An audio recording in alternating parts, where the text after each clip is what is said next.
Hotel Mars, Episode N. I'm John Batchelor.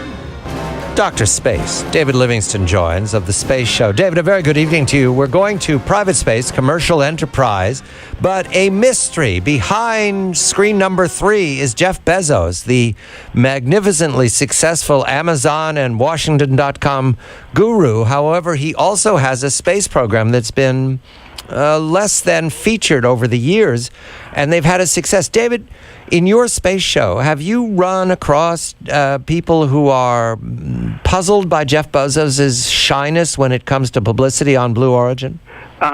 No, and most people respect it and like the fact that he doesn't brag and go into the bravado and then end up not producing, and they think very highly of the company and what he's doing.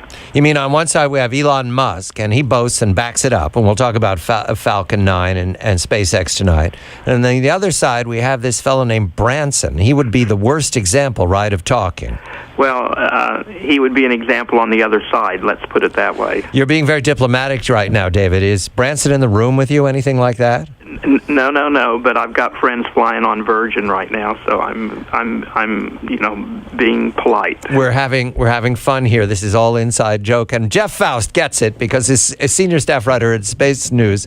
He is the man to go to about Blue Origin. If there's anyone who's peeked behind screen number 3, it's what Jeff Bezos is up to. It's Mr. Foust. Jeff, a success. Let's talk about this success. All of a sudden, there's a suborbital flight, and the capsule returns to Earth. What is Mr. Bezos' ambition? What do we believe the mission statement is for Blue Origin?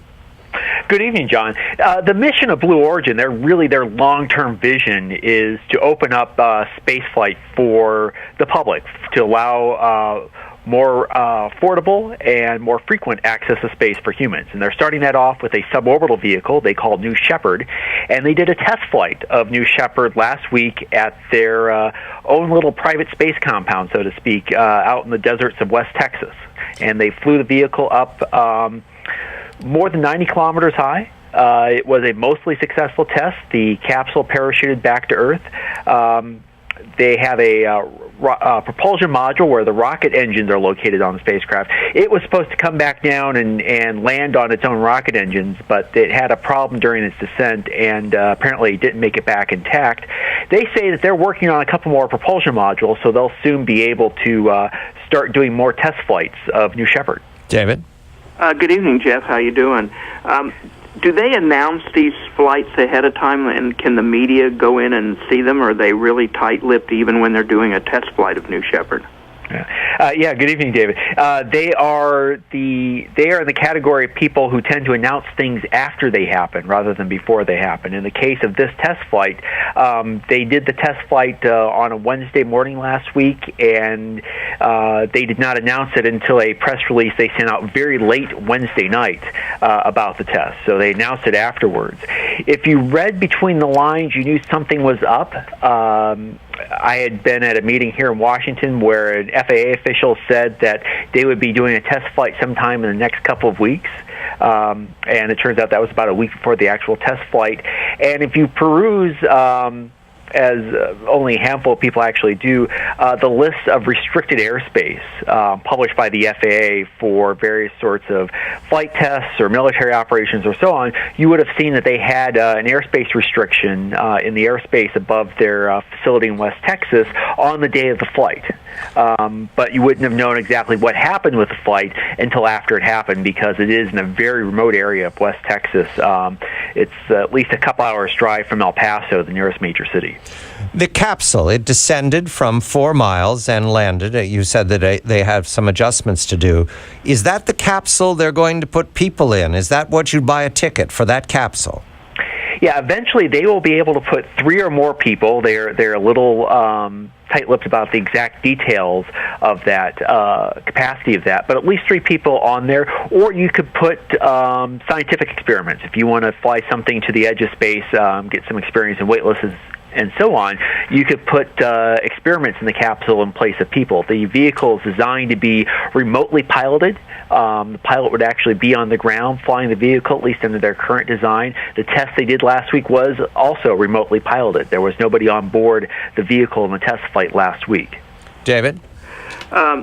Jeff, do we know if the passengers would have any chance to float around in microgravity, or is everybody stayed in the seat, or do they just haven't announced anything about what the flight profile might look like?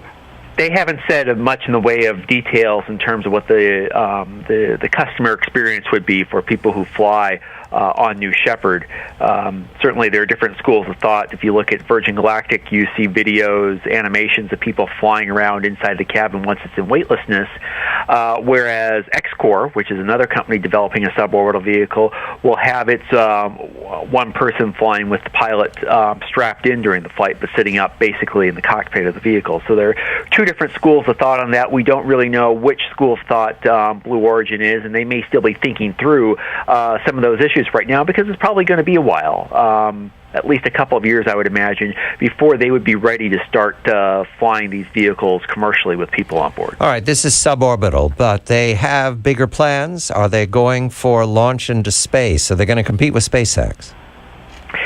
In the long term, they do have orbital ambitions. They want to use some of the technology they're developing for New Shepard and scale that up for a vehicle that could carry maybe a capsule like the New Shepard capsule, maybe some other sort of spacecraft into orbit. Again, it's something where they haven't talked about much in the way of details, but it's something that they have expressed publicly an interest in. They are, separately from what they're doing with New Shepard, they are developing a new rocket engine called the BE-4, and they are working with United Launch Alliance to develop that. And United Launch Alliance, which currently operates the Atlas and Delta vehicles, plans to use that BE-4 engine in a new launch vehicle they unveiled last month called Vulcan. Blue Origin, though, will be free to use that BE-4 engine for their own vehicle as well. So they may be providing an engine for one company and using it for their own launch vehicle as well at some point down the road. David?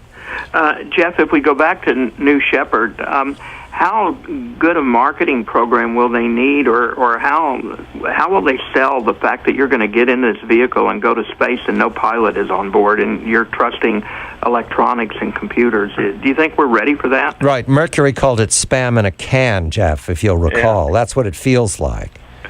Well, that's going to be one issue that, again, they are probably still in sort of the early phases of figuring out exactly how they're going to market that. We are, though, sort of becoming a little bit more comfortable with things like drones, like self-driving cars and so on. So if we're willing to have self-driving cars, why not a self-driving spaceship? Mr. Bezos, because he's very quiet about developing all this, is there a sense of competition with SpaceX, with Orbital Sciences, with even the Europeans? They have their own vehicles, and they're all trying to develop a competitive launch vehicle, perhaps return to Earth, perhaps not. Is Mr. Bezos want to enter into that? Well, I think he does see himself as eventually competing with a number of companies on both the suborbital and the orbital markets. Suborbital, of course, will be first because that's when New Shepard will be the first vehicle. And that's the tourist. That would be the high-profile. That would be tourist, but it would also be scientific research. Right. NASA is, for example, paid for flights of experiments on suborbital vehicles when those vehicles are flying. But can he go for contracts with matching Roscosmos or Ariana or SpaceX? Have they talked about that in any of their literature? Well, again, their orbital plans are very far into the future, so they're not talking a lot about exactly what their capabilities are going to be, what sort of markets they're going to go after, and so on. And one of the reasons why they're able to keep a very low profile and not do a lot of marketing well in advance is that the company is pretty much funded by Jeff Bezos. Right. And he's a billionaire. He's had a long-term interest in space going back as a student. He talked about space colonization in his high school graduation speech, for example, according to one account of his life. He has a very long-term vision to this, and he's putting money in at a steady rate, and he's taking very much the long-term view on this. So he's not driven by trying to sign up satellite launch customers or space tourists or so on. He can afford to really take that long-term view in both their suborbital and their orbital vehicle plans. Mr. Livingston, Bezos has a good reputation in the business, does he? I believe he does. I've only heard very positive things about him and his company. And Blue Origin, despite the fact that it doesn't give us a lot of information, a positive understanding of what they're doing. Is that correct, David? Absolutely.